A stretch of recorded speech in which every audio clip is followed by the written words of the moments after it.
So apparently, the expectation is that they'll have local and national elections this year.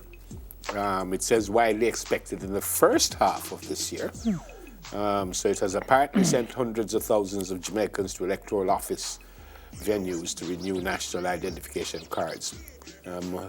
Those cards that were issued before 2015. It says early evidence has suggested Jamaicans have been flocking the office of the electoral body to renew their electoral registration card, also called the National ID card or National Identification card, but popularly referred to as the voter's identification.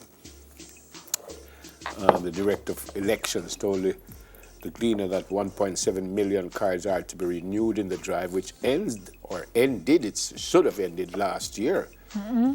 Yeah. Oh no, this year, December 2020. The deadline was 1 year in 2019. That's where I got confused. But in the last 2 months of 2019, he said hundreds of thousands descended on the offices. Okay. Up to 350,000 people. How many people there? Yep. Does that mean that everybody wants to vote, or? It would seem like people are interested in the process. Because usually we don't have a high percentage of voter turnout, do we? Not generally. And depending in some areas, it's pretty poor, the turnout. Yeah. But it would seem, based on this, that there is a heightened interest in the process and that more people want to get involved. That's good news, though. It is. It is good news.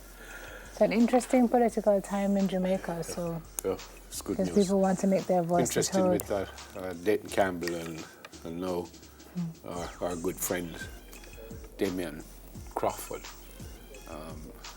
Big suggestion there. I'd like to have a chat with them both at the same time, actually. What is his suggestion?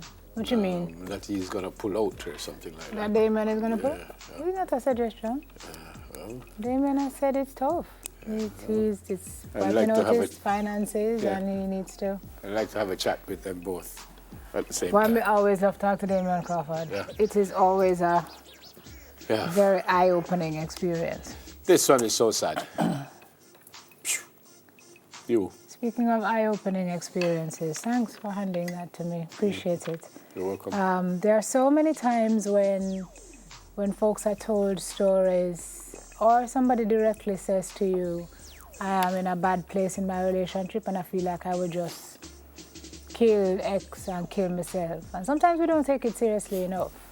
I understand friends of this young lady are saying, that's what this gentleman was saying. A JDF soldier, corporal, apparently fatally chopped and shot his common law wife before killing himself in Portmore on the weekend. Soldier has been identified as, all right, I'll have to tell you that part. Apparently reportedly happened early in the morning in Greater Portmore.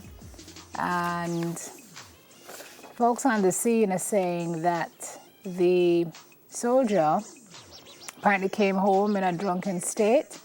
He fired a single gunshot in the air, so he started early.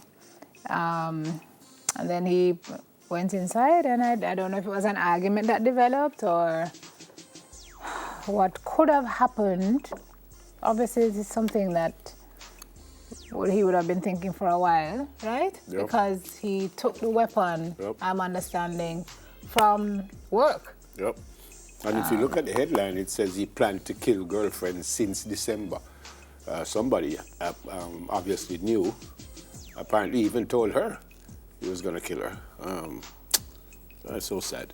It's just so how many of these stories do we need to hear? So sad. You know? So sad. The Americans have this tagline that they use: if you see something, say something.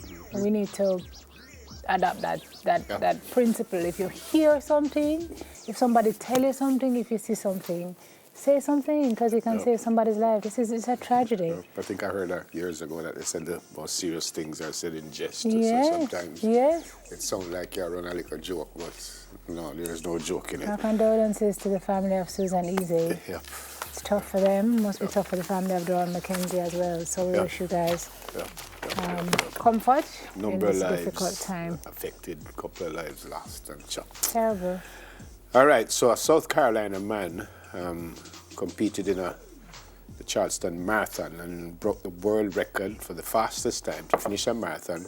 I think it's an exoskeleton suit, which is like, I think it's like a robotic thing that allows you to walk, because he's paralyzed from the waist down.